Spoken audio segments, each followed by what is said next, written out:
thank you all very much for coming along today. We are talking about audience spectrum, which hopefully is what you're expecting. And particularly talking about the new features to audience spectrum, in particular the extra layer of detail in the new version of it. My name is Oliver Mantell. I'm the Director of Evidence and Insight at the Audience Agency, and with other colleagues, I've worked on the development of the next layer of audience spectrum. It'll mainly be me talking, but my colleague Megan has kindly stepped in to say a little bit later on. But also, hopefully, it'll also partly be you talking, or at least either talking or popping comments and questions in, and or other colleagues of mine who may also step into the breach as and when. For example, Catherine Bradley, who I just noticed on camera, one of our senior consultants. So, in terms of what we're going to look at today, I'm going to talk a little bit about audience spectrum itself. Just for those of you that have been to a previous one, there may be a bit of a recap there, but also just to explain what it is, how it works, what the new version is. And then I'll talk through 3 different case studies that look at different ways of using the new level of audience spectrum and examples of what you might do with that. Following on from that, we'll have a chat. Megan will talk a bit about sort of practical implications, or putting it into use, but also there'll then be a chance for Q&A at the end. If you have any questions on the way through, do please pop them in the chat. I won't have full sight of the chat the whole time, so I might need one of my colleagues just to flag if there's anything in there to answer. That would be really helpful. And yes, I think that is us about ready to get underway. Except just to say, if you want transcription, it's available at the bottom. There's a button, so live transcription is enabled. And for purposes of audio description, I am I'll call it middle-aged white male with blonde hair and a dark blue hoodie on. So that's me. And let's get underway. As I say, do pop questions in the chat if you want on the way through, but we'll see how we go. So, enhanced audience spectrum. So the reason we've done this in the first place is that we found over the process of working with audience spectrum over many years, firstly, that it works and that it's really helpful for people. But secondly, that there are some scenarios where more granularity is helpful. And indeed, in some cases where an organisation, maybe they have a lot of a particular audience spectrum type, so that's helpful to differentiate it, or just their local area has a lot of the same types of people. So again, that'll be another case where we'd want to do that. So we looked at developing it, enhancing it, updating it, and making a few particular tweaks. Also improving some of this sort of wraparound content that goes with it. So we'll talk a bit about that in a sec. So, as many of you will probably be familiar, audience spectrum itself, when it was first created, was built on taking part survey data about cultural engagement, linked to a whole load of other things, like where things were relative to cultural infrastructure and a range of other factors. But it was largely built on that, linked to geography, and so we can then sort of map and profile it by local area. What we've done in this next iteration is to take each of the 10 segments and split them into 2. And we've done that partly based on actual attendance data that we've got from Audience Finder, so actual survey data, actual ticketing transaction data, a range of more detailed geographical information, some more stuff around demography, who people are, what types of people fit in each category, and also just the practical experience of having had audience spectrum to use and work with over a number of years, so to get a bit of a sense of what particular differences we often see within segments, and therefore maybe want those reflected within the structure. So that's the broad idea in terms of the split, which hopefully is familiar or makes clear sense. But it's not the only thing we've tweaked in the course of this process. So yes, we've done this expansion, which I've listed at the bottom here, but we've also changed some of the ways it's presented. A couple of the names we've just tweaked to make them a bit more clear and meaningful. And we've also changed some visuals. We brought in content from the Cultural Participation Monitor, which is our big national survey of the whole population and what they're doing and thinking and feeling, etc. To do things like update the digital information to make that much more current. So there's a whole load of things that have changed behind the scenes. But the big thing I'm talking about today is that second tier of segments and what we can do with them. Now, it is worth noting that the top tier still exists, it's still valuable, it still works, and in many cases it might be the thing that you want to most use, and that's absolutely sort of as it's intended to be, and that's absolutely fine. It's also worth saying that people still belong in the same segment they did previously, so we've not moved anyone between segments except for the annual update process we do, which applies to everyone anyway. But in terms of allocation, all of M1 and M2 second tier segments, for example, both belong in metroculturals, and they're the same people that would be have been in there before. So it's not about shuffling around. All your existing plans will still work. It's just that this gives you a little bit extra with more differentiation. So what we have done, in essence, is gone from these 10 segments with the high, medium, low, or higher, medium, lower engagement groups in orange, mustard, and I'm going to call that smoky teal today. We always have debates about what to call these. And they then sprouted out into these 20 different subtypes. So it's a much kind of richer, fuller picture. And I'll just go on to say a little bit about some of these individual subtypes before we move on to the examples. So, zooming in to start with on our high engaged groups, we've got the metroculturals, which, as you may be familiar, lots of them are based in London, but not exclusively. Found an interesting pocket of them in Harrogate the other day, looking at North Yorkshire. But lots of them in London, but we've split them out, and so we've got this sort of older, more established group and sort of younger, sort of rising professionals. So often similar occupations. M2, the younger one may have sort of higher levels of postgraduate degree qualifications, etc. But yeah, that's a kind of a difference that I think will make quite a lot of difference in London. Hinterland culture buffs, this group is split, as a couple of others have, into groups that tend to be slightly younger with families and slightly older without. That seems to be a distinction that's kind of risen out of the analysis.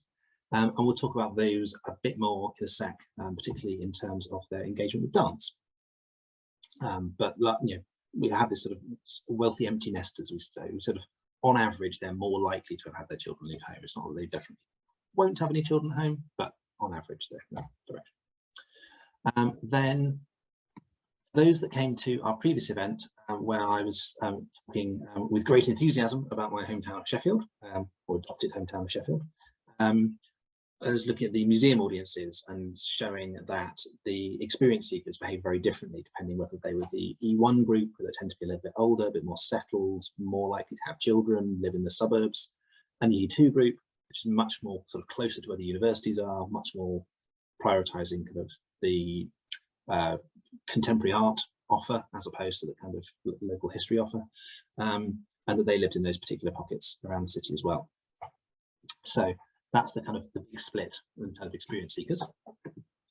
We've then got a couple of the other groups that have more of a kind of family and older split. The Dormitory Dependables and Tripps and Treats. Less so with Tripps and Treats, it's more about younger and slightly older families. The Dormitory Dependables, again, we'll come back to them when we're chatting about dance, but there's a kind of families who are setting out, and then there's people who are a little bit sort of further down the same sort of life journey. And then home and heritage is quite an interesting one because they're really big in rural areas, like huge swathes of rural areas across the country have really high concentrations of home and heritage. But typically that's actually the H2 group. The H1 group is just a little bit more suburban, it's a little bit older. It's still kind of we're not talking sort of inner city or kind of urban suburbs, but or big city suburbs, but it's just a little bit sort of further out. But nonetheless not sort of fully out in the country in the same way that the H2 group are. So there's a bit of differentiation there. And then finally, we get on to the typically lower engaged groups. And again, in some cases, we see there's a bit of a sort of an age gap possibly developing with some of them, like frontline families. There's a kind of older and younger groups. So although they're called frontline families, the F2 group might be just at the starting point of becoming families, sort of settling down, or sort of couples in early stages, as opposed to maybe sort of more established families. But then you've got up our street, where it's more a case of the kind of sort of semis on the edge of town, as it's described. So that's slightly kind of, I guess you have the big boom in sort of semis in the 30s and 60s. So lots of that kind of housing, as opposed to the U2 group, which tends to be much more concentrated in kind of densely occupied terraces, flats, really built up areas. So there's a bit of a distinction there in terms of the general kind of layout of where they are sort of within cities. Kaleidoscope creativity, we're going to talk a little bit more about in terms of Dundee, and I've already given you a trailer. That'll be an interesting experience, because I'm not native to it, but nonetheless, I think these segments give us a way into understanding new places, which is what we'll be talking about. But there's definitely a difference between kind of some of the often some more low-rise areas with communities that maybe have been settled in the same place for quite a long time, and there's a much more kind of single, often a slightly more fast-moving or transient population, lots of tower blocks, lots of sort of slightly more urban centre kind of feel. And then finally, the segment that has really sort of prompted some quite interesting discussions, because it's the one case where, by splitting out a subgroup, it became clear that the way the whole group was described wasn't capturing the full flavour, because this group used to be called Heydays, because the majority of this group is substantially older and in supported accommodation and so forth. But actually, that's the kind of 2/3 of the group that is the S2 group. There's also another sort of chunk of that group who are much younger. So although they have lots of commonalities in terms of cultural behaviour, they often don't do lots of things, they stay quite local, etc. And some of their personal circumstances could overlap. On the other hand, clearly, they're a very different generation, and therefore there are some very different things that apply to them as well. So that helps to kind of differentiate within that. So that is a quick run through of all the new subtypes. And now we'll go on to say a little bit about these case studies. But before I do, does anyone have any questions about any of it so far? I will take a glance at the chat to see if there's anything there. But if that is all clear, I will carry on. Okay. Can I explain the age split? Is that Irene or Irene? Irene? So in terms of age split, so it's not what is middle age, what is older. Well, it's deliberately a little bit fuzzy, because all of these categories have a kind of, if you like, sort of a shaped age profile. So there's not like sort of hard boxes. But generally speaking, when I say middle-aged, I try and mean people older than me, but I don't really succeed. But I guess I'd be talking sort of 30 to 60-ish, probably realistically. So once you're getting sort of towards beyond retirement, and I guess sort of 20s, I'd still count as younger. So it's that kind of range. But again, there are obviously variations. Because it's split on cultural behaviour as opposed to sheer demographics, it's not quite so as hard and fast. Yeah, thank you. Okay, I shall head on then, but please ask any other questions as you would like to. So this first example is a case study from Chichester Festival Theatre, and this is looking at an email marketing campaign and looking at what would happen if we applied this second tier of audience spectrum to that campaign and what we might be able to see within it. So campaign was an e-marketing campaign or an email campaign that went out for their big summer musical, Crazy for You. So obviously, you know, it's quite a big campaign. It's quite a sort of big show. It was on for a long time, but it went out just before the show opened, aimed at people who had been to musicals there before, who hadn't already booked for this, and who hadn't had a postal mailing. So this was, if you like, their kind of primary first contact with this mailing. Now, in terms of what I say about this campaign, I'm aware that there's lots of expert marketers on the pool, and you will no doubt rightly point out that some of this is slightly more complicated than I'm making out. I'm simplifying for effect, if you like.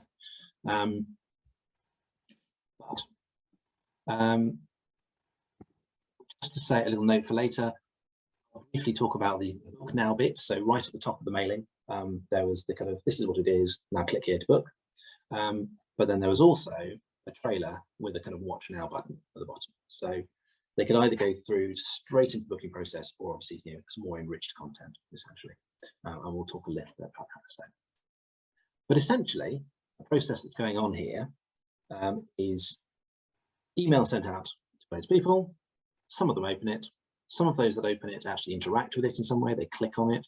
And some of those who click on it end up then buying. So we've got this kind of 4-step kind of classic kind of marketing funnel going on. So they sent it, they opened it, click, buy. So it went out to the best part of 16,000 people, of which a very decent proportion of them opened it, over 10,000, of which just under 2,000 actually clicked on and interacted with it. Net result is 440 sales. And those sales obviously could be for multiple tickets. Actually, you know, the individual value of the transaction could be relatively high. So the overall impact of the campaign is probably substantial, even though obviously you see the numbers shrinking. And what we want to do, of course, is to stop them shrinking too much so they go down the funnel. So at each stage, you know, how can we maximise the proportion that are retained and moved on? So overall, we had about 2/3 people opened it, about 1 in 6 of those that opened it then clicked, about 1/4 of those who clicked then bought. Now, we can also differentiate. I'll come on to that. Overall, net result was that just under 3% of people who sent the email ended up buying, which, you know, obviously, the more we can increase that number, the greater the impact of the campaign. So we can differentiate between those who clicked, those who booked now, those who went to the trailer, and the small number of people who enthusiastically did both. And we can see, if we look at the figures, which I've not gone into here, that generally speaking, people that booked now are much more likely to then convert into sales, because if you're seeing an email and saying, yes, I want to book that, obviously you're much further down the line to converting than someone that says, I want to find out more. Nonetheless, there are variations on that. So here's the overall picture. So we've got this process going on, but we can see we get quite different results for different subsegments. So the M2 segment, younger mobile emerging metropolitan professionals, are relatively likely to open email. I would imagine they probably, you know, chew through huge numbers of emails every day. What's one more to open, I guess. The T2 group, settled families, established lifestyles, they maybe have less of a ongoing search for cultural options of things to do. Maybe there's less sort of chewing through less cultural content. They may see an email, be less inclined to open it. The response rate's a bit lower. So, you know, we're talking almost 3/4, a bit over a half. So it's a noticeable difference, albeit not a huge one, not the hugest one we'll see, certainly. The next step, do they open it, do they click? Again, these differences might look relatively small, but we are talking about one group doing it almost 50% more than the other. So the settled suburban seniors are much more likely, having opened it, to click. So I guess there's the kind of, they may not be the ones who are keenest or most likely to open, but once they do, they're a bit more engaged. They tend to interact further. The M2, I guess, yeah, they're terribly busy. They glance it, they triage it, they decide what to do with it or not. But once they have decided whether it's worth clicking, then relatively likely to buy. So they take a quick look, go, okay, I'm engaged, let's just get on with it. they're very culturally active, they know what they like, they're very informed, they see it, they want it, they click it, off they go. On the other hand, the T1 group, the kind of young families, maybe slightly sort of middling incomes, whatever, might kind of explore a bit, but be less likely to convert. And here we've got really quite a huge difference in terms of propensity to convert from that initial interaction to actual purchasing. I suspect there could be a bit in there about families of going, do you think this is something we could take the kids to? You know, it's a musical, oh no, but it's probably a bit of a grown-up one, maybe we won't. Or there could be a kind of like, oh, that looks quite nice, but we'd have to get a babysitter. You know, oh, do you think we can get a babysitter the next Thursday? Well, maybe not. So then they maybe sort of don't end up converting. So there's kind of effectively, there's an extra stage for that. So the net result is you have these very different response rates all the way down by different groups. So that at the top end, some of the subsegments, 3.5% rather than 2.5% are booking. At the bottom end, less than 1%. So it means that what you can have is you can have a mailing list that looks like you've got loads of prospects that you're sending things out to, but depending on the makeup of that list, based on which segment it is, you can have vastly different expected return rates. To be precise, there's about 4 times difference between some of these segments. Of course, that will also mean that you may want to prioritize certain segments over others in terms of what you're looking at. We have a question. How did they apply it to their mailing list? Well, that's a good question. In this particular instance, they didn't, I did. But I say I did, we did. Actually, my colleague Isaac did, due credit. But they do in fact have tagging of audience spectrum within their box office system. So they can look at any given customer record on their box office and see which segment they're in. But in this instance, we just took it as postcode lists and analysed it separately ourselves. So yes, and that's something I'll mention later as something you could do if you're interested. So what we're seeing is very different response rates by segment. And also, if we looked at it a different way and say, within particular audience spectrum segments, so within metroculturals, the M1s are behaving differently from the M2s. So the M1s more likely to click, but less likely to convert. M2s less likely to click, but if they do, then they're much more likely to sort of carry on down the process. And this is where we see that difference between channel. So in the dormitory dependables, for some reason, and it could just be this one particular scenario, there's a much higher response rate of D1s who'd clicked book now, but a higher response rate from D2s who clicked the trailer. So it seemed like these slightly older D2 groups and sort of what we call settled cultural residents, maybe they want to need a bit more information, but once they see it, they can, their imagination's caught by the musical. With dormitory dependables, there's often a thing about them wanting to know that something is kind of really good and enjoyable and accessible. So the trailer is a way of proving that, I guess. So maybe that can really help. Excellent. Yes, Megan's shared information about that. Brilliant. Then you get this thing with the Trips and Treats groups where, you know, some will open more, some will click more, etc. So it's not just a kind of some segments are more engaged than others, they actually behave in different ways.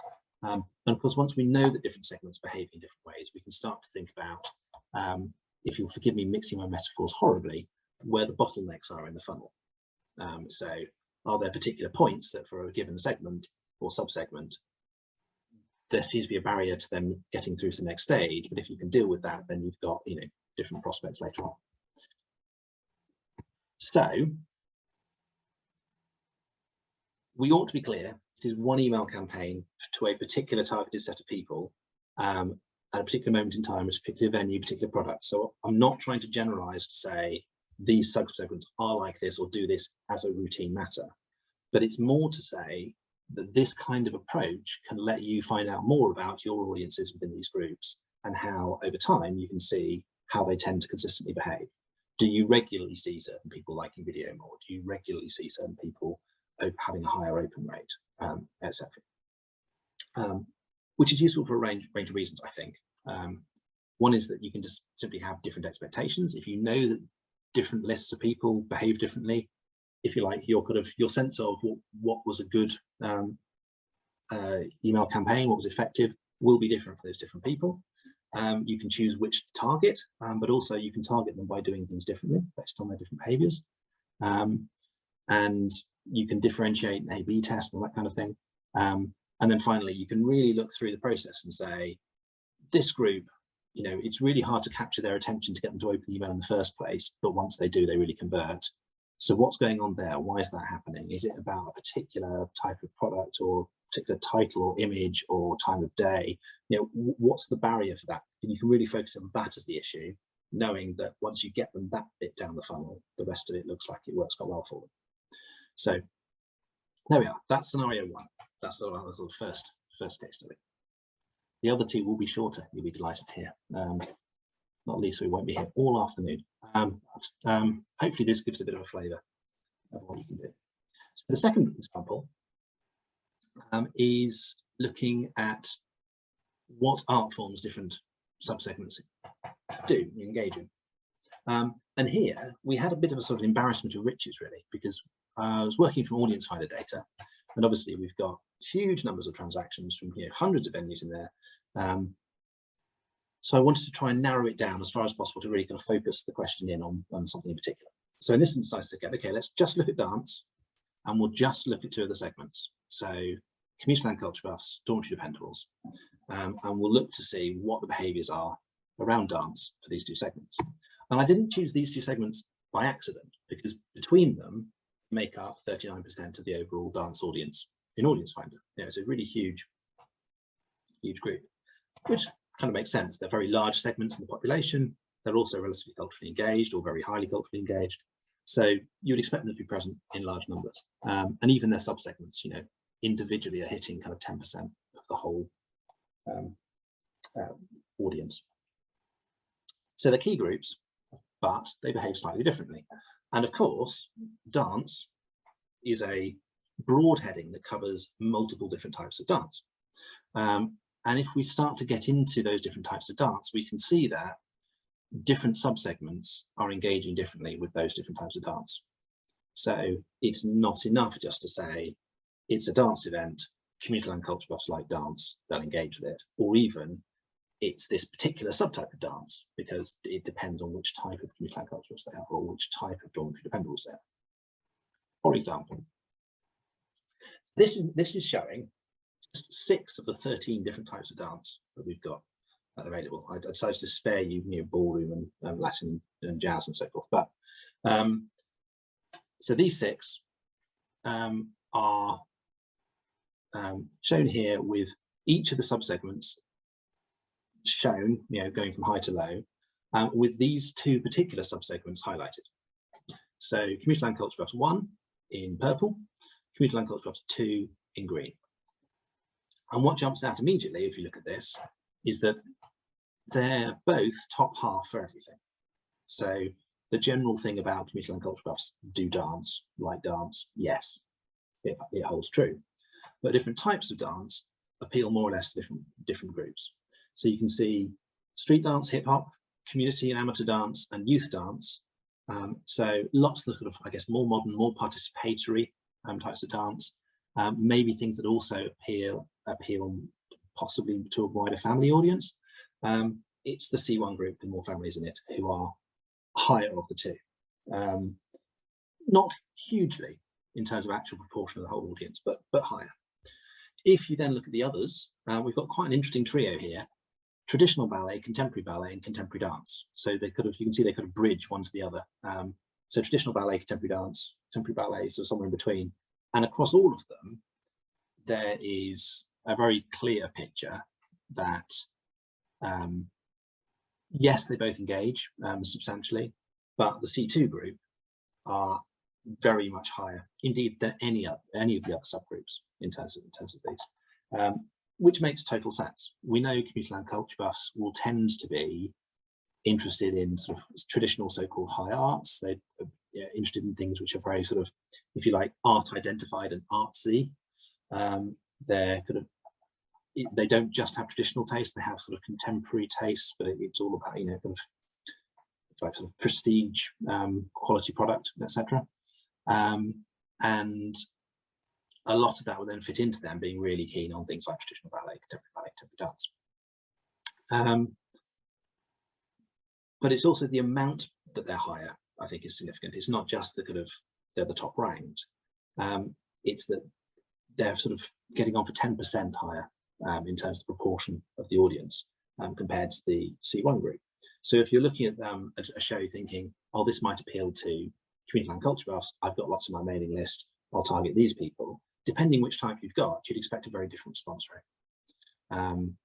And indeed, if you can find more people who are like the C2s, you're likely to get a better response rate than if you find more people who are like the C1s. So again, sort of how you target becomes quite important. So if that's the community land culture buffs, then the dependables, it's an interestingly similar picture. So again, you've got the D1s, mad keen for community amateur dance, street dance, and youth dance. Again, so they're highest for all three of those, and they're off the scale highest compared to some of the others.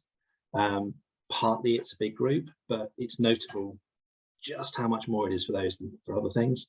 And again, it'll be the family link probably being quite important, and maybe an openness to sort of some of the more kind of contemporary urban aspects of it. Whereas we look at the other side, D2 is higher than D1. They're not quite as high because they're maybe less engaged in some of these other art forms than community land culture buffs are, but it's the same kind of ranking. So the dormitory dependables, the big jump is between the two groups when it comes to the participatory stuff in particular. For community land culture buffs, the big jump is about the kind of traditional art forms, but nonetheless, same kind of pattern. So what does that mean? I reckon what it would say is that different second-tier art forms are best targeted at different subsegments, or appeal differently to different subsegments. And therefore you may want to split lists or do targeting or campaigns, etc., based on that. But also interestingly, where we saw that the same pattern was going on across those two top tier segments amongst their subsegments, it suggests that actually if you thought, well, I can afford to spend the time to split my list into two different groups, but I really can't send 4 different mailings, you actually might be as well splitting them with one group, one subsegment from dormitory dependables and one subsegment from community land culture buffs, and put them together and then do the same with the other two. So it might be a different way of kind of splitting that might be more effective. And also, once it's more zoomed in, you get these sharper personas. The link between these different subgroups and the art forms is a little bit sharper and clearer based on this greater granularity. Okay. So, any questions before I move us along? In which case, we'll move on to example number 3. And I was joking about the fact that I don't know Dundee. I mean, it's true, but in a way, that's actually the point of this case study, which is to say, I don't know Dundee at all, but we've had a look at some of the subsegment data, and I think it gives us a way into understanding a place quite in quite interesting ways, I think. So this is Dundee in its glory. If you were looking at this townscape, or cityscape rather, and thinking, well, where do we start in terms of particular audience groups? It's a kind of quite a dizzying question. There's particularly an issue, I guess, for touring organisations who may be going to a place they're less familiar with. So the first thing we've done here, and I know this will look crazy, but it's much simpler than it looks, is what we've taken every postcode sector in the city and said, how many Kaleidoscope creativity do they have? And that's the vertical scale. And then of those Kaleidoscope creativity, are more of them in the K2 group or more of them in the K1 group? And we'll come on to who those different groups are in a sec. So we can see that lots of the groups, there are more in K2, only a few areas, there's more of the K1. We've also then split them in 3, between places where Kaleidoscope creativity are the single biggest audience spectrum group in that particular postcode, between ones where they're not, but they're substantial. They're at least half of the biggest. And then other ones where it's just they're just not a really major group. So we probably don't need to focus too much on them. And so that's the split we get here. And we can see that there's lots of places where there are lots of Kaleidoscope creativity and they are K2. And there's really only one little pocket where there's lots of Kaleidoscope creativity compared to everything else, and they're in mainly K1. So that's the DD449 on the right hand side in the kind of mustard colour. And of course, as we will regularly do, we can map it. And this is where you get quite a clear picture, I think, of the city. So we've got the harbour side with relatively low numbers of all of them. We've got out further out to rural areas, much lower numbers. The grey ones, there's basically neither, basically nothing in terms of this group. But we do see this band across the middle of Dundee, which is really high for Kaleidoscope creativity. So that's great, and we can see that there's quite substantial areas, but we can see also that those groups are quite different in terms of how they're composed. So K2 tends to be more hard-pressed singles, city tower blocks, or flats, or apartments, or sort of multi-occupancy dwellings. The K1s tends to be maybe sort of slightly more low-rise, but also just more settled communities. So people who've lived in the same area for quite a long time. They're often quite diverse communities. So where you'll see this in other cities, where the Kaleidoscope creativity have particularly large Bangladeshi populations or Pakistani populations or whatever. Here they aren't. It's a very white K1 population, but nonetheless a long settled population is the point. And if we look at these particular areas, we can start to see some differences between the people in them. So there are quite a lot of families in the K1 area, which again would fit with what we know about that group. But if we look at the areas of more the K2, there tends to be firstly very high levels of this one particular group. It's a very sort of concentrated group, relatively speaking. But also where there are other segments, they tend to be lots of the other low engaged segments. So you tend to get sort of big pockets of low engagement as opposed to a bit of a blend between a relatively low engaged segment with other ones that might engage more. So for example, if you look down towards the water side, in fact down near V&A Dundee, there'll probably be lots of experience seekers mixed in with the Kaleidoscope creativity. So you have some higher engaged and low engaged all mixed in together. Less the case here. So we have that kind of distinction going on. And if we just, so we just sort of head on. So these little pictures are just illustrations from Google Earth or Google Maps of just some of the different places. So DN49 was our kind of yellow one, but then the other two are kind of more these kind of flats and apartments. So it could be, you can just see in the streetscape there's sort of a slightly different feel between the two areas. So although we started off not really knowing Dundee, just by looking at this one segment and the way that it's allocated, we can start to sort of piece together these differences. And indeed, when you start to, for example, I then had a quick flick around some other data sources around Dundee, and there are maps of here are the areas of deprivation, and they map really close to certain segments. But you can sort of get that picture, but linked to a cultural engagement just from a quick view via the subsegments. But there are differences there that you wouldn't see otherwise without the subsegments. So the DN49 or the sort of Claver House area is a bit different from the other areas, and you can kind of see it as well. So it allows you to get a sense of exactly what type of people are more likely to be in place. Look at the differentiation between those areas, and just then we get a sort of overall picture. With a granularity which is easier than the top level, where you might get these kind of big shifts between one segment or another, but actually there's more detail under the surface. Okay, does that make sense to everyone? Does anyone have any questions based on any of those at this stage? I see something in the chat. Old notes stating Kaleidoscope creativity is 2% of UK population. Is that percentage correct? That doesn't sound right to me. I don't have the figure right at my fingertips, although I don't know whether one of my colleagues has a national profile to hand. I thought it was rather more than that. Dundee, there are relatively more Kaleidoscope creativity in Scottish cities in general than on average. So there probably are slightly more, but exhibition making in terms of audience spectrum, we don't. We would love to. So if that's something that anyone either has done or wants to do with us helping alongside that, then do get in touch.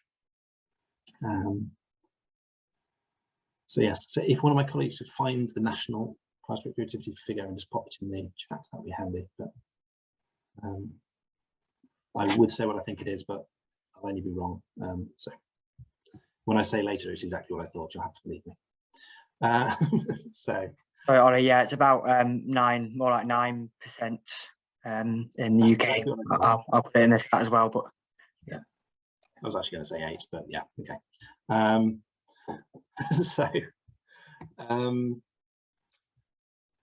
So after some case studies, I'm going to hand over to my colleague Megan to talk through. So I've tried to put a bit of emphasis on here are practical ways you can apply these ways of understanding segments, but we've done a special guide all about that, which is on our website as of last night. So I'll pass over to Megan to talk through that.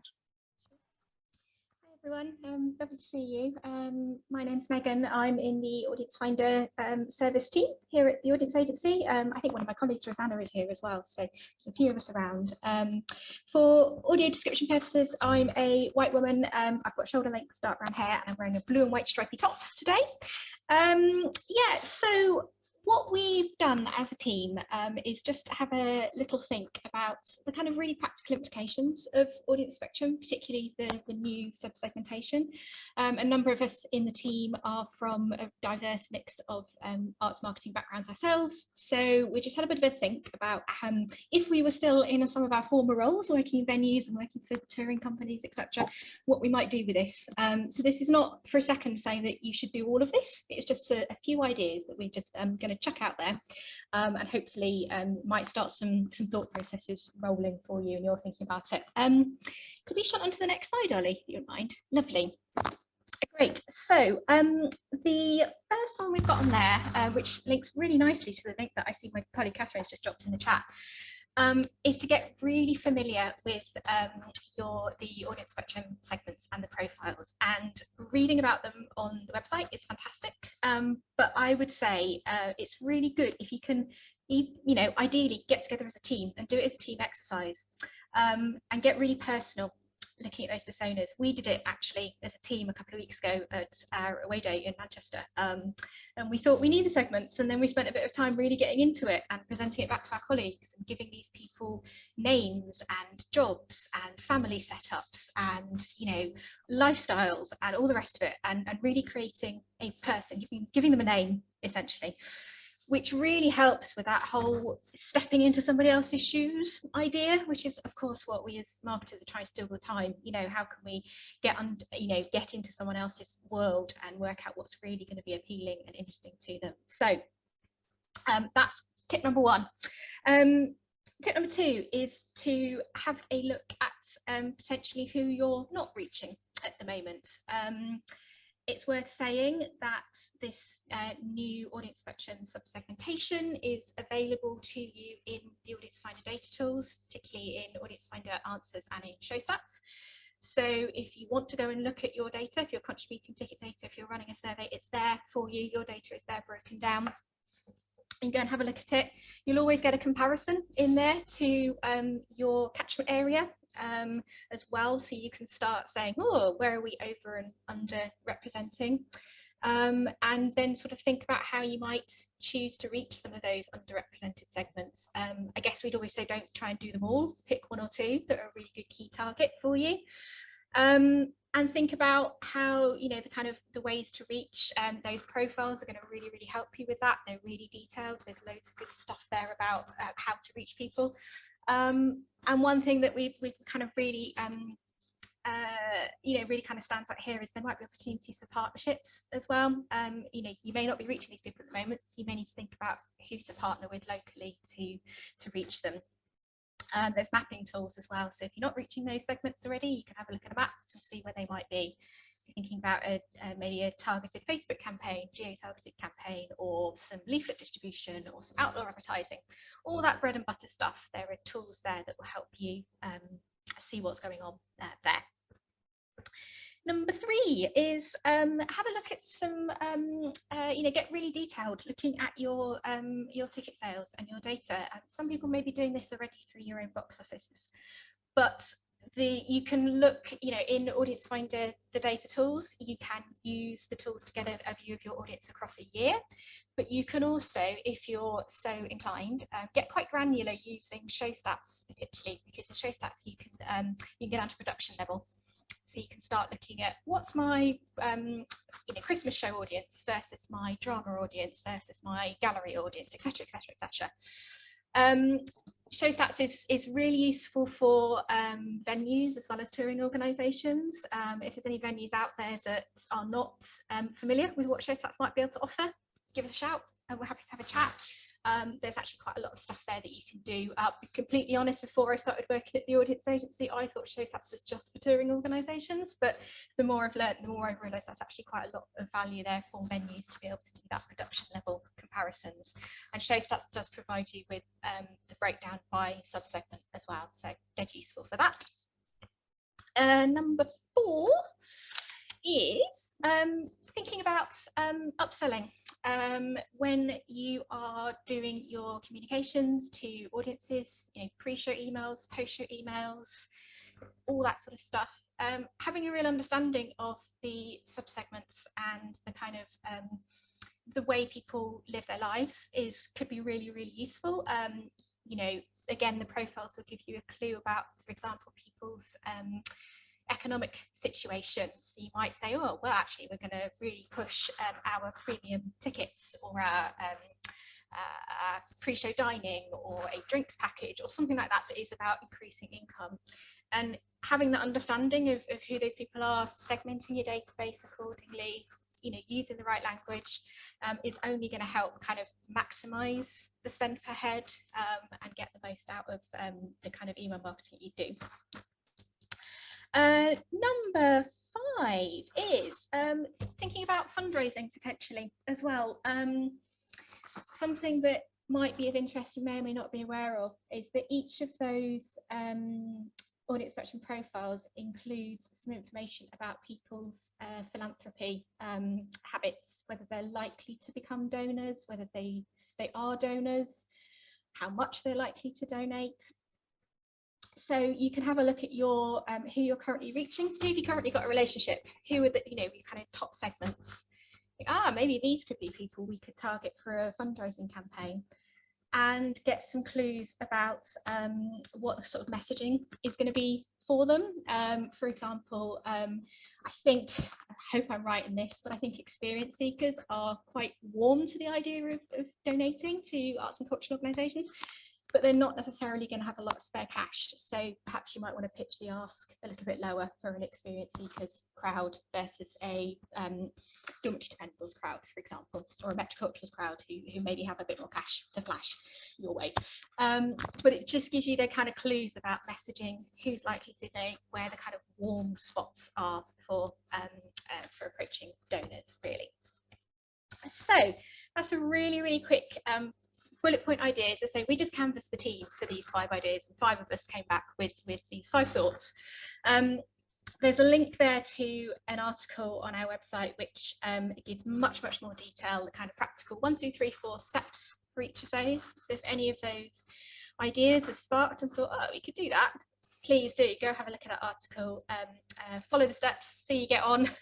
Hopefully we've been given some useful tips there. But we'd always say as well, we really want to kind of hear from you and hear what's working, what's not working. We love a case study. If you want to talk about what you've done on our, I'm sure you're aware, we've got a community site. Post something on there about an experience that you've had, something you've tried, whether it's worked or not.